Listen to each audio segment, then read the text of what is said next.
ನಮಸ್ಕಾರ. ಕೊನೆ ಓವರ್ನಲ್ಲಿ ಬೇಕಾಗಿತ್ತು 16 ರನ್. ಹ್ಯಾಟ್ರಿಕ್ 6 ಸಿಡಿಸಿ ಪಂದ್ಯ ಗೆಲ್ಲಿಸಿದ ಮೊಹಮ್ಮದ್ ಸಿರಾಜ್. ಸೋಲುವ ಪಂದ್ಯ ಗೆದ್ದು ಇತಿಹಾಸ ನಿರ್ಮಿಸಿತು ಟೀಮ್ ಇಂಡಿಯಾ. ಹಾಗಾದ್ರೆ ಸುದ್ದಿಯ ಕಂಪ್ಲೀಟ್ ಮಾಹಿತಿ ಏನು ಎನ್ನುವುದನ್ನ ಇವತ್ತಿನ ಈ ವಿಡಿಯೋದಲ್ಲಿ ತಿಳಿಸ್ಕೊಡ್ತಾ ಹೋಗ್ತೀನಿ, ಕೊನೆವರೆಗೂ ನೋಡಿ. ಆದ್ರೆ ಅದಕ್ಕಿಂತ ಮುನ್ನ ನೀವು ಕೂಡ ಟೀಮ್ ಇಂಡಿಯಾದ ಅಪ್ಪಟ ಅಭಿಮಾನಿಗಳಾಗಿದ್ರೆ ಈ ಕೂಡಲೇ ಈ ವಿಡಿಯೋಗೊಂದು ಲೈಕ್ ಮಾಡಿ ಮತ್ತು ನಮ್ಮ ಚಾನೆಲ್ಗೊಂದು ಸಬ್ಸ್ಕ್ರೈಬ್ ಮಾಡಿ. ಹೌದು, ಶ್ರೀಲಂಕಾ ವಿರುದ್ಧ ನಡೆಯುತ್ತಿರುವ ಪ್ರಾಕ್ಟೀಸ್ ಪಂದ್ಯವನ್ನ ಕೂಡ ಟೀಮ್ ಇಂಡಿಯಾ ತುಂಬಾ ಇಂಟ್ರೆಸ್ಟಿಂಗ್ ಆಗಿ ಮಾರ್ಪಡಿಸಿದೆ.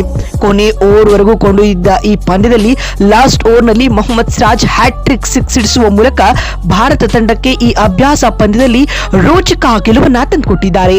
ಹಾಗಾದ್ರೆ ಈ ಪಂದ್ಯ ಹೇಗಿತ್ತು ಅನ್ನೋದನ್ನ ಕಂಪ್ಲೀಟ್ ಆಗಿ ನೋಡ್ಕೊಂಡು ಬರೋಣ ಬನ್ನಿ. ಹೌದು, ಶ್ರೀಲಂಕಾ ವಿರುದ್ಧದ ಟೆಸ್ಟ್ ಸರಣಿಯ ಆರಂಭಕ್ಕೂ ಮುನ್ನ ಟೀಮ್ ಇಂಡಿಯಾ ಆಡಿದ ಏಕೈಕ ಅಭ್ಯಾಸ ಪಂದ್ಯ ಮುಕ್ತಾಯಗೊಂಡಿದೆ. 3 ದಿನಗಳ ಅಭ್ಯಾಸ ಪಂದ್ಯದಲ್ಲಿ ಭಾರತೀಯ ಬೌಲರ್ಗಳು ಮತ್ತು ಬ್ಯಾಟ್ಸ್ಮನ್ಗಳು ಅಲ್ಲಿನ ಪರಿಸ್ಥಿತಿಯನ್ನ ಅರ್ಥ ಮಾಡಿಕೊಂಡು ಆಡುವಲ್ಲಿ ಯಶಸ್ವಿಯಾಗಿದ್ದಾರೆ. 2 ಇನ್ನಿಂಗ್ಸ್ಗಳಲ್ಲಿ ಬಹುತೇಕ ಪ್ರತಿಯೊಬ್ಬ ಬ್ಯಾಟ್ಸ್ಮನ್ಗಳು ರನ್ ಗಳಿಸಿದರೆ ಬಹುತೇಕ ಬೌಲರ್ಗಳು ಕೂಡ ವಿಕೆಟ್ ಪಡೆದರು. ಇದರ ಪರಿಣಾಮವಾಗಿ ಪಂದ್ಯದ ಫಲಿತಾಂಶ ಟೀಮ್ ಇಂಡಿಯಾದ ಪಾಲಾಯಿತು. ಇನ್ನು ಈ ಪಂದ್ಯ ಗೆಲ್ಲಲು ಭಾರತಕ್ಕೆ 45 ಓವರ್ಗಳಲ್ಲಿ 207 ರನ್ಗಳ ಗುರಿ ನೀಡಲಾಗಿತ್ತು. ಭಾರತ ತಂಡ ಆರಂಭದಿಂದಲೂ ಗೆಲುವಿಗಾಗಿ ಬ್ಯಾಟಿಂಗ್ ಮಾಡುತ್ತಿರುವಂತೆ ತೋರುತ್ತಿತ್ತು. ಆದರೆ ರಿಷಬ್ ಪಂತ್ ಅವರ ತಾಳ್ಮೆಯ ಆಟ ಪಂದ್ಯವನ್ನ ಡ್ರಾನತ್ತ ತಿರುಗಿಸಿತ್ತು. ಇದರ ಪರಿಣಾಮವಾಗಿ ಭಾರತಕ್ಕೆ ಕೊನೆಯ ಓವರ್ನಲ್ಲಿ ಒಟ್ಟು 16 ರನ್ಗಳ ಅಗತ್ಯವಿತ್ತು. ಇದರ ಅರ್ಥ ಭಾರತಕ್ಕೆ ಗೆಲ್ಲಲು 6 ಎಸೆತಗಳಲ್ಲಿ 16 ರನ್ಗಳ ಅವಶ್ಯಕತೆ ಇತ್ತು.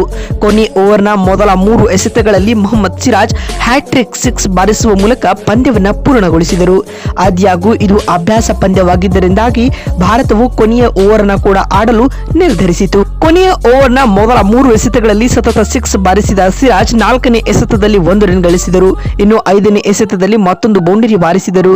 ನಂತರ ಕೊನೆಯ ಎಸೆತದಲ್ಲಿ 1 ರನ್ ಗಳಿಸಿದರು. 6 ಎಸೆತಗಳಲ್ಲಿ 3 6 ಹಾಗೂ 1 ಬೌಂಡರಿ ಸೇರಿದಂತೆ 23 ರನ್ ಕಲೆ ಹಾಕಿದ್ರು. ಒಟ್ನಲ್ಲಿ ಸರ್ ವಿ ಸಿರಾಜ್ ರವರು ಲಂಕಾ ವಿರುದ್ಧ ಸೋಲುತ್ತಿದ್ದ ಅಭ್ಯಾಸ ಪಂದ್ಯವನ್ನ ಕೊನೆ ಓವರ್ನಲ್ಲಿ ನೈಲ್ ಬ್ಯಾಟಿಂಗ್ ಫಿನಿಶ್ ಮಾಡುವ ಮೂಲಕ ಭಾರತ ತಂಡಕ್ಕೆ ಗೆಲುವು ತಂದುಕೊಟ್ಟಿದ್ದಾರೆ. ಅಂಡ್ ನಿಮ್ಗೆ ನೆನಪಿರಬಹುದು, ಈ ಪಂದ್ಯದಲ್ಲಿ ಶುಭ್ಮನ್ ಗಿಲ್ ರವರ ಅಲಭ್ಯತೆಯ ನಡುವೆ ತಂಡದ ನಾಯಕತ್ವದ ಜವಾಬ್ದಾರಿ ನಮ್ಮ ಕನ್ನಡಿಗ KL ರಾಹುಲ್ ರವರ ಮೇಲಿತ್ತು. ಇನ್ನು ಈ ಪಂದ್ಯದ ಪ್ರಮುಖ ಹೈಲೈಟ್ಸ್ ಏನಪ್ಪಾ ಅಂತ ನೋಡೋದಾದ್ರೆ, ನಮ್ಮ ಕನ್ನಡಿಗ ದೇವದತ್ ಪಡಿಕ್ಕಲ್ ಈ ಪ್ರಾಕ್ಟೀಸ್ ಪಂದ್ಯದಲ್ಲಿ ಶತಕ ಸಿಡಿಸಿ ಮಿಂಚಿದ್ದಾರೆ. ಇದು ಕೂಡ ಒಂದೊಳ್ಳೆ ಪಾಸಿಟಿವ್ ನೋಟ್ ಅಂತಾನೆ ಹೇಳ್ಬೋದು. ಯಾಕಂದ್ರೆ 2 ಪಂದ್ಯಗಳ ಟೆಸ್ಟ್ ಸೀರೀಸ್ ಮುನ್ನ ಭಾರತ ಇದೀಗ ಒಳ್ಳೆಯ ರಿದಮ್ ನಲ್ಲಿ ಕಾಣಿಸಿಕೊಳ್ತಾ ಇದೆ.